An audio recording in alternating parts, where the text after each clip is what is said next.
These buildings are not futuristic concepts. They are all under construction right now.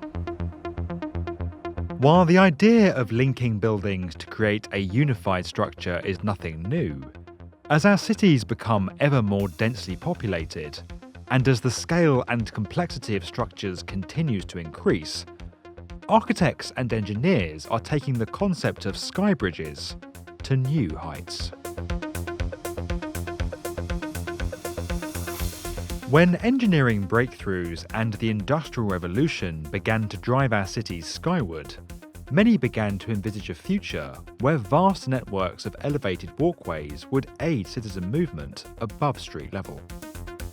While this vision never came to be, the concept of skybridges went on to become adopted in numerous locations around the world,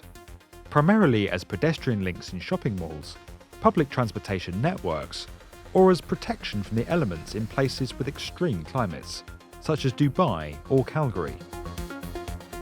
Though the concept proved practical for certain purposes, the feeling of isolation created and the negative visual impact that these structures had on their surrounding streetscape prevented their widespread adoption. However, since the turn of the 21st century, with the majority of the global human population now living in cities, and placing significant demands on space in urban areas, the concept of skybridges has been reimagined. Attitudes towards skybridges first began to shift in 1998, when architect Cesar Pelli designed a two-storey observation deck and walkway to unite what would then become the world's tallest buildings, the Petronas Towers in Kuala Lumpur. The Skybridge made the buildings an instantly recognisable symbol of Malaysia, and the popularity of the public observation deck within the structure saw the purpose of skybridges change from simple elevated walkways to destinations in their own right. From here, the concept began to take off in emerging economies throughout the 2000s, with many statement projects incorporating impressive skybridges into their designs. Saudi Arabia's Kingdom Centre and Shanghai's World Finance Centre both incorporated observation decks into skybridges at their summits, while Bahrain's World Trade Center was unified by no less than 3 skybridges that used their positioning between the sail-like towers to house wind turbines and generate a portion of the building's power.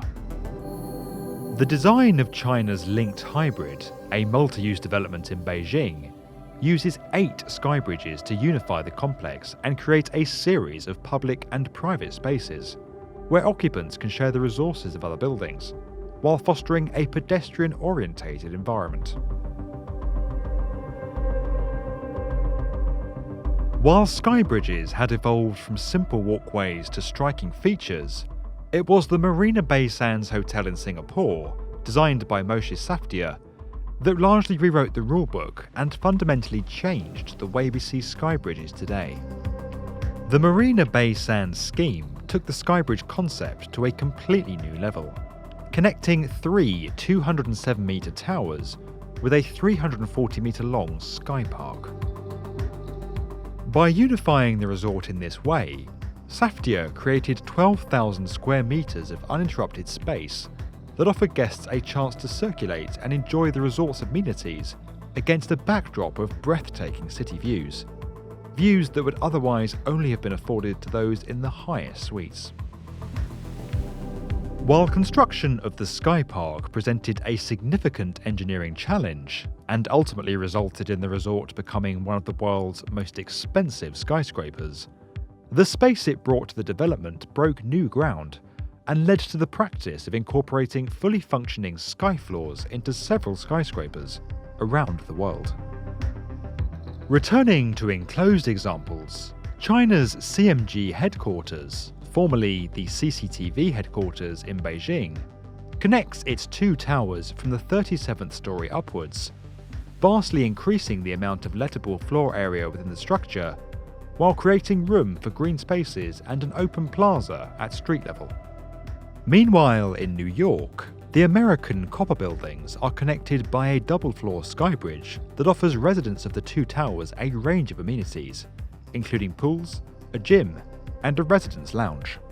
While creating two towers increases the views and in turn appeal of residences, the spaces within the skybridge create a shared social environment for residents, while reducing the overall number of facilities that would otherwise have been required in two detached buildings. In one of the boldest examples of this trend to date,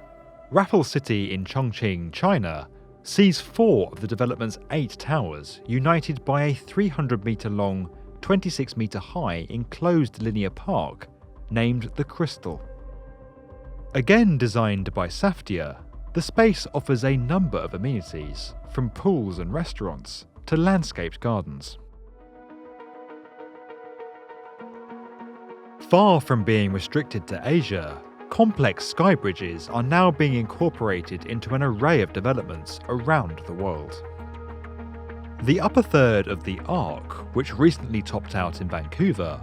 will offer residents unparalleled amenities, including a glass floor swimming pool above the void between the two towers.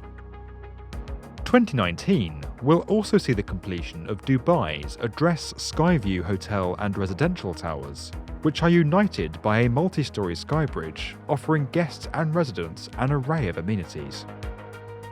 Meanwhile, in Melbourne, Collins Arch maximises the amount of space it can create on its height-restricted site with a number of floors that unite the hotel and residential tower with its commercial counterpart, while creating open, green space at street level.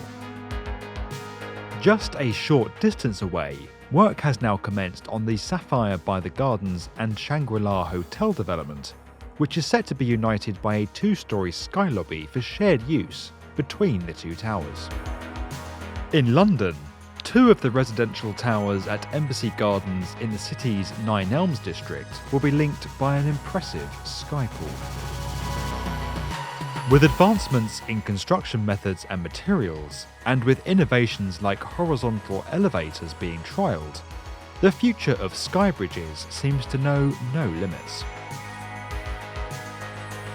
While we are still some way from the future that was once envisioned, the evolution of skybridges from simple walkways to critically important defining structures has now opened the door to a range of possibilities that are only limited by the imagination and ambition